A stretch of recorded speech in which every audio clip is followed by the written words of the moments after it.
Shalom Bapak Ibu Saudara-saudara yang saya kasihi di dalam Tuhan. Firman Tuhan untuk kita saudara pada hari ini, saya ambil dari Roma pasal 12 ayatnya yang ke-11. Demikian firman Tuhan, saya membacakannya untuk kita sekalian. Janganlah hendaknya kerajinanmu kendor, biarlah rohmu menyala-nyala dan layanilah Tuhan. Bapak Ibu dan saudaraku yang saya kasih di dalam Tuhan, dari ayat ini ada dua kata penting, tetapi memiliki satu makna yang sama, yang berkaitan secara langsung dengan pilihan kita, yaitu adalah janganlah hendaknya. Dan kata kedua adalah biarlah. Janganlah hendaknya dan biarlah. Janganlah hendaknya itu berarti mengantisipasi kita untuk tidak jatuh kepada hal-hal yang lebih buruk, kepada hal-hal yang negatif, kepada sesuatu yang lebih rendah kualitasnya dari yang sudah ada. Janganlah hendaknya. Dan kata kedua adalah biarlah, mengajak kita untuk fokus kepada sesuatu yang benar dan berkenan kepada Tuhan. Maka apapun keputusannya saudara, itu adalah pilihan kita.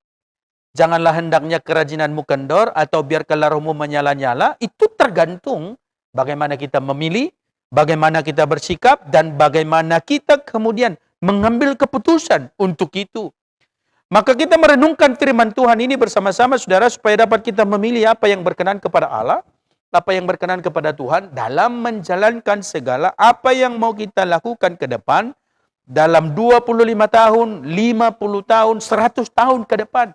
Bukan untuk kita saja, tetapi untuk seluruh generasi anak cucu kita yang kita percaya juga akan terus diberkati Tuhan melalui pelayanan di gereja kita, dan itu yang akan mereka terus juga ajarkan.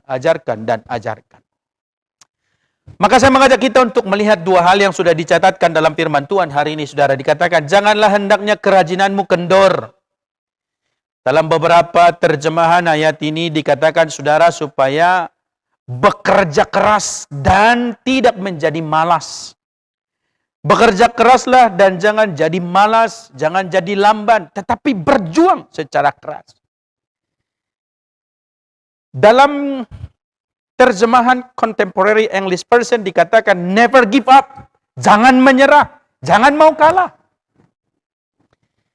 Maka kalau kita melihat, merenungkan dari apa yang disampaikan, janganlah hendaknya kerajinanmu kendor, menjadi sebuah wanti-wanti, peringatan, supaya tidak terjebak pada sikap menyerah, malas, atau kemudian kepada tidak lagi bekerja sungguh-sungguh. Tidak lagi bekerja, melakukan panggilannya dengan serius. Salah satu hal yang mendasar bagi kita untuk dapat melayani Tuhan adalah janganlah hendaknya. Janganlah izinkan, jangan biarkan kamu menjadi malas, jangan biarkan kamu menyerah, jangan mau kalah terhadap segala tantangannya, tetapi tetap bekerja keras. Never give up, work hard, bekerja keras. Itu yang disampaikan bagi kita dalam mempertahankan. Untuk kita bisa mencapai sesuatu yang lebih besar. Yang kedua saudara-saudara, seruan yang disampaikan firman Tuhan untuk kita adalah biarlah rohmu menyala-nyala. Rohmu menyala-nyala dan layanilah Tuhan. Yang diperkenankan Tuhan adalah roh yang menyala-nyala. Roh yang menyala-nyala adalah suatu keinginan yang membara, keinginan yang sangat kuat, keinginan yang serius dan sungguh-sungguh, sebuah semangat yang berkobar-kobar dan sebuah sikap antusias untuk menyenangkan Tuhan, untuk melakukan kehendak Allah, dan untuk melakukan apa yang Tuhan perintahkan. Roh yang menyala-nyala itu adalah sebuah dorongan yang kuat dari dalam diri manusia, karena kasih dan pengenalannya akan Tuhan yang terus mendorong dan mendorongnya untuk melakukan sesuatu dengan sungguh-sungguh dan serius. Ada dorongan yang keluar dari dirinya. Ada dorongan yang keluar dari hatinya. Untuk serius, untuk sungguh-sungguh, untuk konsisten melakukan. Itu bukan otomatis, saudara. Itu bukan sesuatu yang otomatis terjadi. Itu bukan sesuatu yang akhirnya terjadi dan terjadi begitu saja. Tetapi itu adalah sebuah pilihan. Maka dikatakan, biarlah rohmu. Maka dikatakan, biarlah, izinkan dan tentukan dan ambil pilihan untuk rohmu menyala-nyala. Dan itu membutuhkan sebuah kedisiplinan rohani, memerlukan komitmen, memerlukan sebuah tanggung jawab dan konsistensi. Maka roh yang menyala-nyala sebagai gambaran api yang berkobar-kobar yang membakar semangat juang kita untuk melayani Tuhan. Bisakah padam kalau api? Bisa. Kalau kita padamkan, dia akan padam. Tapi kalau kita jaga, maka dia akan terus menyala. Dan itu pilihan buat kita. Gambarannya adalah roh yang menyala-nyala. Api yang menyala-nyala. Api yang membakar. Seperti logo Metodis.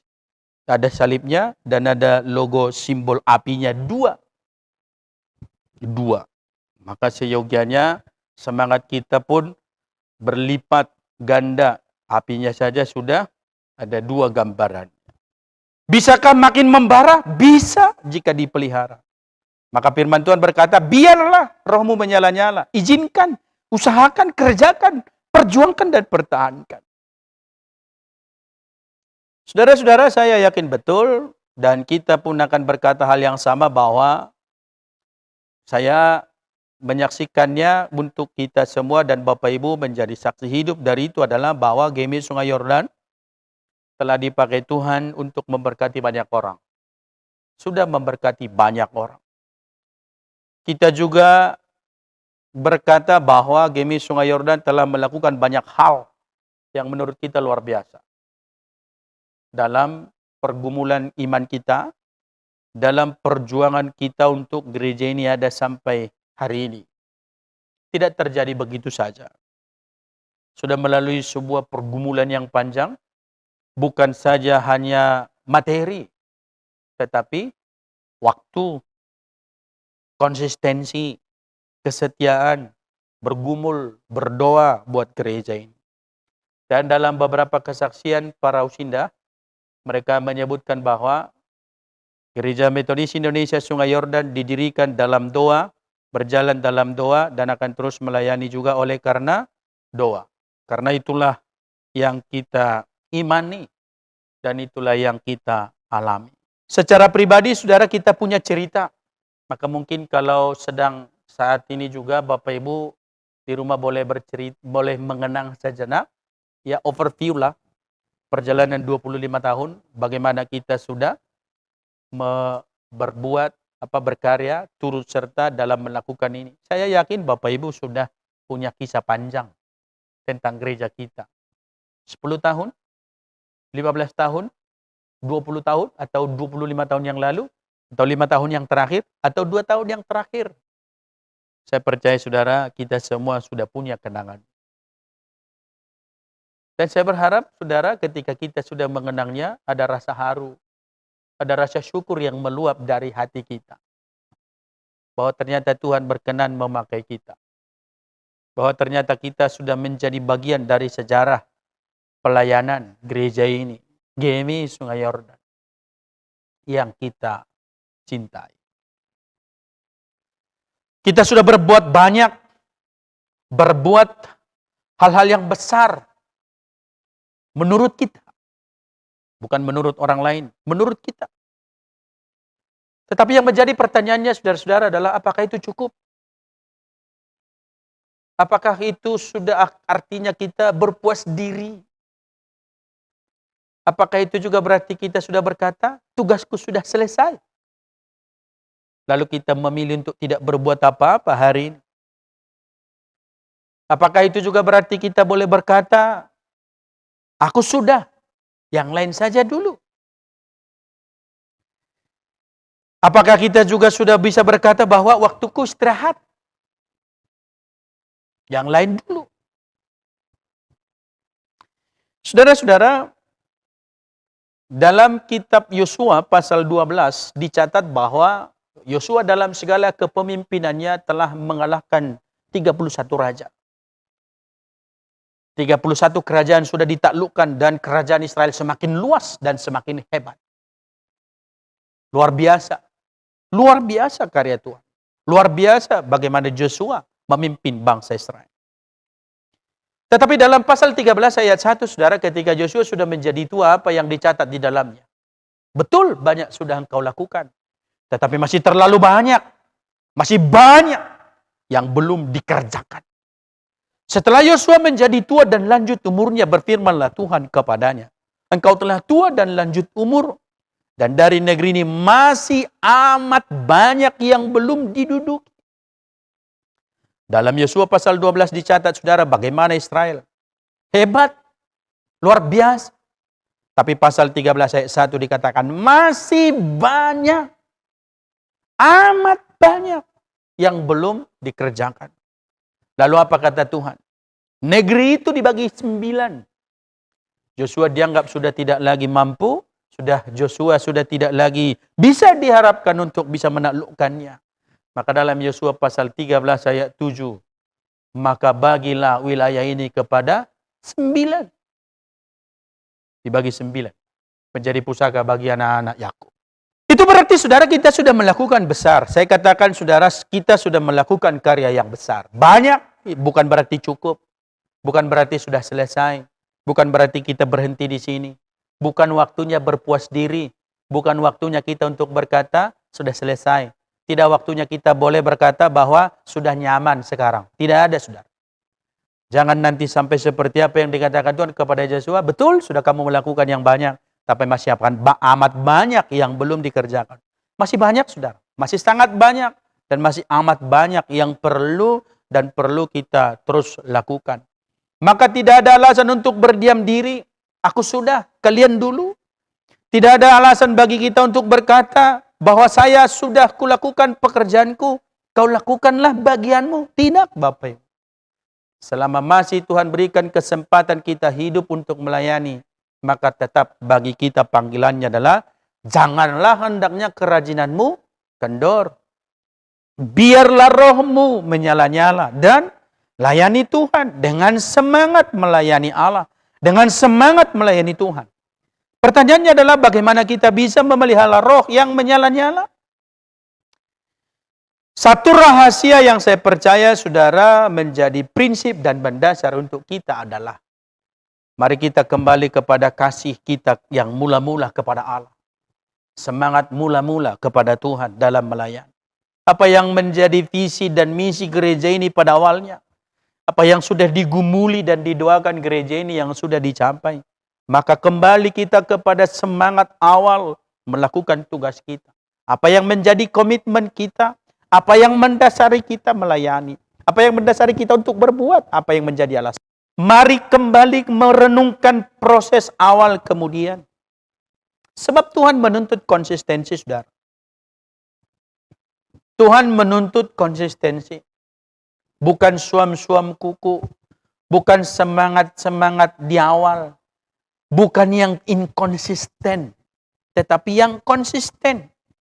Tuhan menuntut sebuah konsistensi dan tanggung jawab penuh dalam melakukan tugas. Pelayanan kita.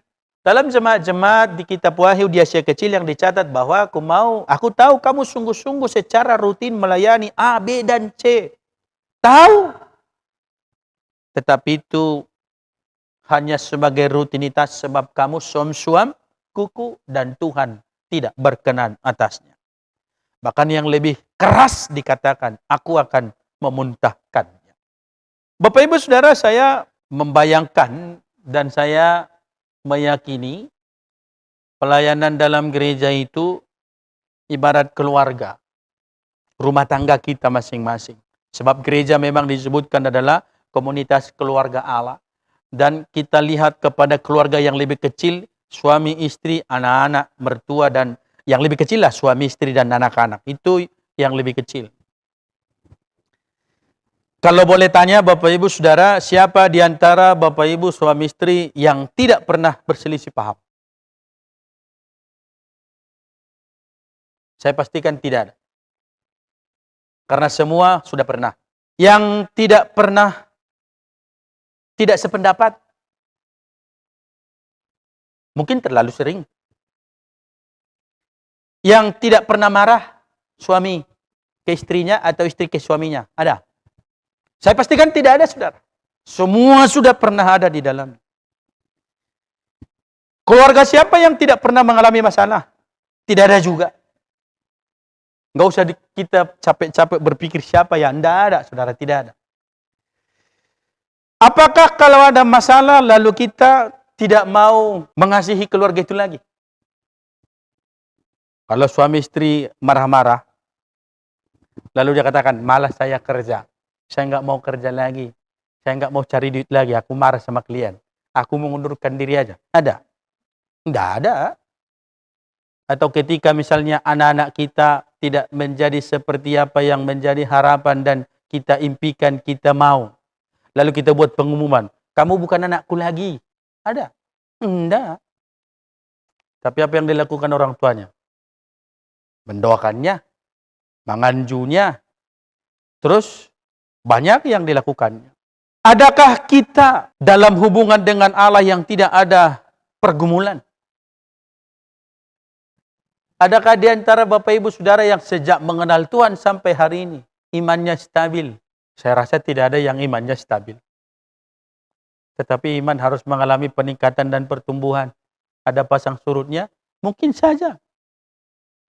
Lalu ketika kita kemudian berpikir, kita tidak menjadi seperti yang Tuhan mau, kita tidak menjadi seperti yang Tuhan inginkan, kita tidak melakukan seperti apa yang Tuhan harapkan. Seandainya Tuhan berkata, sejak hari ini aku berkata bahwa kau bukan umatku lagi. Kira-kira mau jadi apa kita? Apa yang bisa kita lakukan? Tidak ada. Maka saya percaya saudara dalam 25 tahun gereja ini berhadapan dengan hal yang sama. Seperti nyanyian pengantar tadi, gereja dilanda perpecahan. Di antara kita banyak yang mungkin tidak sepaham, tidak seide. Di antara kita juga sejak gereja ini ada sampai hari ini. Kita tidak mungkin membuat semuanya menjadi satu dalam pikirannya. Sebab kita masing-masing berbeda, konsepnya, latar belakangnya. Saya sudah menggambarkan saudara, suami, istri, dan anak-anaknya pun belum tentu satu ide. Itu hanya skup paling kecil. Apalagi kita sudah berbicara kepada komunitas gereja yang sudah terdiri dari ratusan kepala keluarga, ratusan jiwa, ratusan maunya, ratusan konsepnya. Lalu apakah kita bisa berkata bahwa harus begini? Tidak bisa, saudara.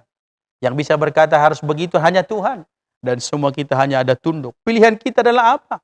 Menjaga semangat pelayanan berkobar-kobar. Yang bisa menjadi bagian kita adalah menjaga komitmen kita tetap setia kepada Allah. Menjaga komitmen kita untuk berkata aku harus berbuat. Bukan sebaliknya. Yang bisa kita lakukan adalah untuk kita tetap memelihara optimisme dalam melayani. Semangat melayani. Bisakah kita sekarang berkata, Yesus aku tidak lagi sayang kepadamu, tapi aku mau terus melayani? Tidak ada. Maka melayani Tuhan hanya bisa dilakukan oleh mereka yang mengasihi Tuhan.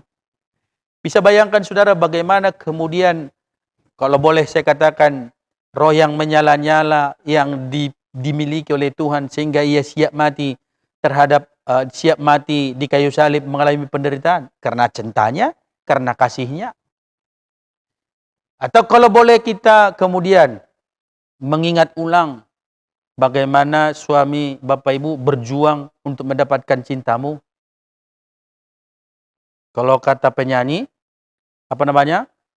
badai lautan kan ku seberangi, gunung kan ku daki, hujan badai akan ku lalui.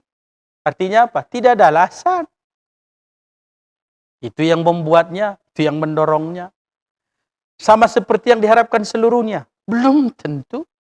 Tetapi ada sesuatu yang kuat bekerja dalam dirinya.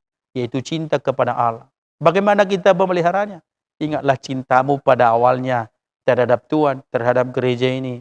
Supaya kita tetap setia dan konsisten melayani Tuhan di gereja ini. Tugas kita masih banyak. Masih sangat banyak.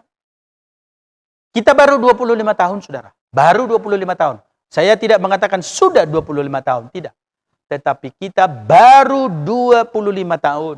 Itu berarti baru memulai. Sementara banyak yang harus kita lakukan lagi. Dalam 25 tahun, Tuhan sudah memberkati. Tapi lebih daripada itu, kita masih akan diberkati Tuhan melalui pelayanan kita di gereja.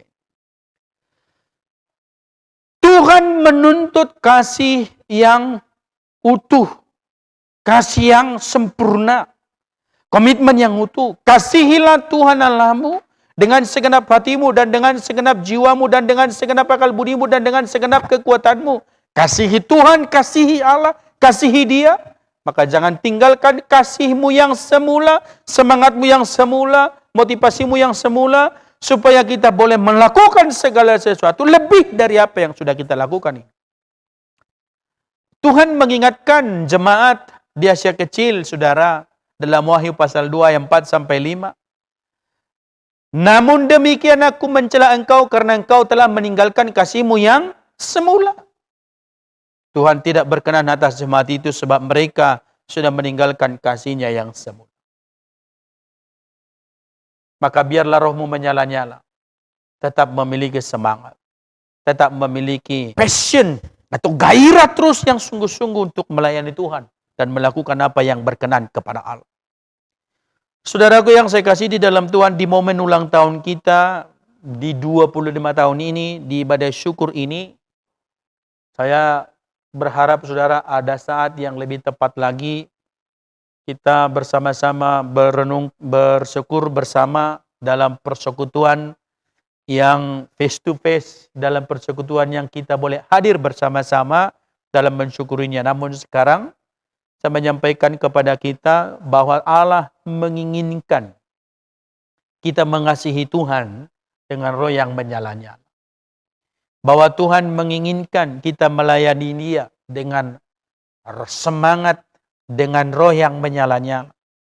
Bahwa Tuhan menginginkan kita hidup dalam Dia dengan roh yang menyala-nyala.